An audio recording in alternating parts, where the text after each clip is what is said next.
रात के 1 बज रहे थे, हम यहीं पे थे, उधर वो पीछे से आती है और मेंटली सही नहीं थी, तो वो अकेली थी। तो 18 दिनों के तलाश के बाद सोनम रघुवंशी मिल गई है। सोनम रघुवंशी वही है जो इंदौर से के शिलोंग से लापता हुई थी।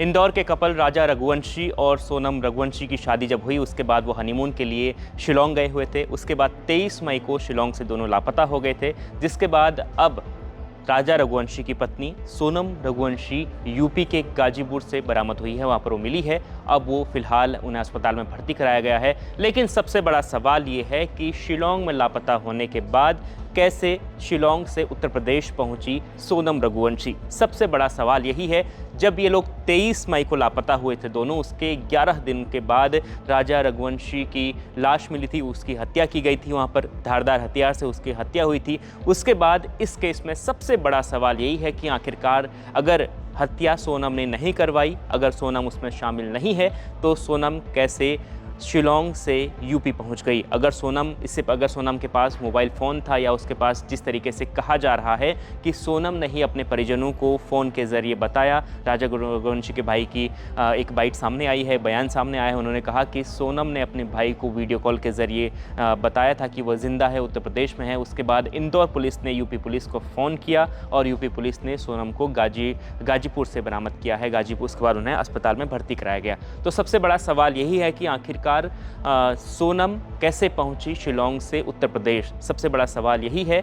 और उसके बाद शिलोंग के जो टूरिस्ट गाइड ने बड़ा खुलासा किया है कि उन्होंने कहा कि जब ये लोग 23 मई को घूमने के लिए निकले थे, तो इनके आगे पीछे 3 और लोग थे, जिन्हें इस वक्त इंदौर से गिरफ्तार कर लिया गया है। मध्य प्रदेश के ही इंदौर के वो रहने वाले 3 लोग थे। तो वो 3 लोग क्या कर रहे थे इनके साथ, क्योंकि इससे पहले इन लोगों ने क्योंकि अब तक ये बात सामने क्यों नहीं आई, ये सबसे बड़ा सवाल यही है।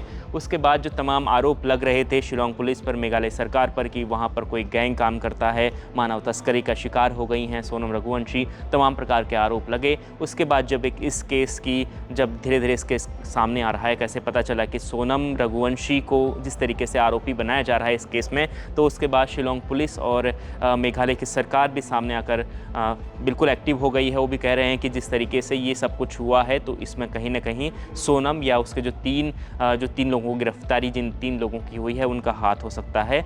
ये तमाम चीज़ें सामने आ रही हैं। लेकिन सबसे बड़ा सवाल आखिरकार यही है कि आखिरकार कैसे पहुंची। अगर सोनम रघुवंशी के पास मोबाइल फ़ोन था, तो उन्होंने इससे पहले संपर्क क्यों नहीं किया अपने परिजनों से।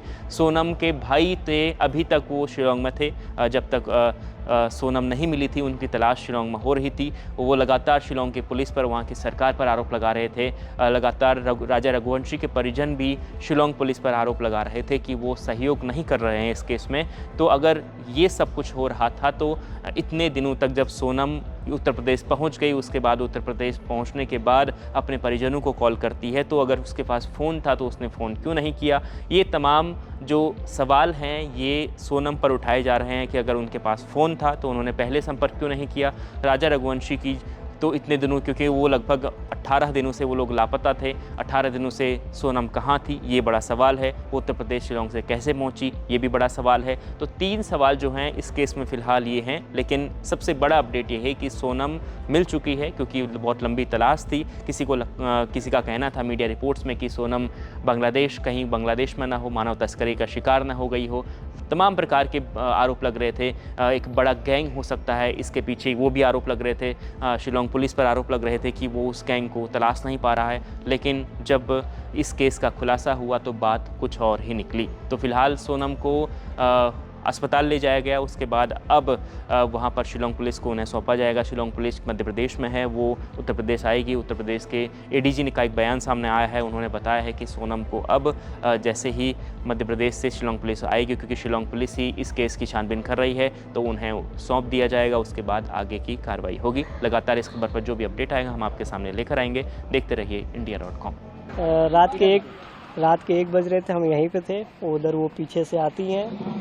फिर वहाँ पे कुछ लोग बैठे रहते हैं, फैमिली मेम्बर, उनसे कुछ हेल्प मांगती है, मतलब मोबाइल तो नहीं देते हैं। फिर वो मेरे पास आती हैं, बोलती हैं कि भैया अपना मोबाइल दे दीजिए, कॉल करना है। तो वो हमसे, फिर हम अपना मोबाइल उनको देते हैं। वो अपने फैमिली से किसी से बात करती, कुछ देर बात ही करती, फिर रोने लगती है। फिर हम उनके फैमिली से बात करते हैं, उनको बताते हैं वो यहाँ पे हैं, इस स्टेट में, इस ज़िले में। फिर कॉल कट हो जाता है, मतलब फिर वो हम उनको पानी देते हैं, वहाँ पे वो जाके बैठ के पीती हैं। कुछ देर बाद और मेंटली सही नहीं थी। हाँ जी। फिर कुछ देर बाद उनके भाई का भी कॉल आता, फिर दोबारा बात कराते हैं नंबर जी मेरे नंबर पे। फिर फिर उसके बाद उनके भाई जब बोलते हैं कि एक बार लोकल पुलिस थाने को आप इन्फॉर्म कर दीजिए, तो हम पुलिस वाले कॉल करते हैं, वो लोग भी आते हैं कुछ देर बाद, उनसे बातचीत करते हैं पूरा समझ, मतलब उनके बाद फिर और भी लोग आते हैं। फिर कुछ देर बाद 2-2:30 बजे के आसपास उनको लेके चले जाते हैं। 2-2:30 बजे के बाद उनके साथ कोई और भी था? सोनम जी नहीं, वो अकेली थी। अकेले थी। तो कैसा क्या वो बातचीत करी थी फैमिली से, कुछ सुने आप जैसे कुछ family? बस वो कॉल लगा के भैया मैं यहाँ पे हूँ इतना बोलने के बाद वो रोने लगती है। आपने उसकी मदद की और क्या किया? पानी वानी पिलाया, मदद किया? बस पानी, और बाकी चाय वाय पूछे तो वो मना कर दे रही थी। फिर पुलिस ले गई। उसके बाद क्या पुलिस आपसे भी संपर्क की कोई चीज़ के लिए? पूछताछ? नहीं, वही बस स्टार्टिंग में ही पूछी थी कि कहाँ पे आई, फिर उनको पता चल गया ना क्या केस है क्या नहीं है। हमको भी कुछ देर बाद पता चला। आपको भी पता नहीं था कि वो हाँ, वही अब मैटर है? रात को 1 बजे कोई भी लेडीज आएगी इस अवस्था में तो आप जाहिर से क्या ही सोचेंगे।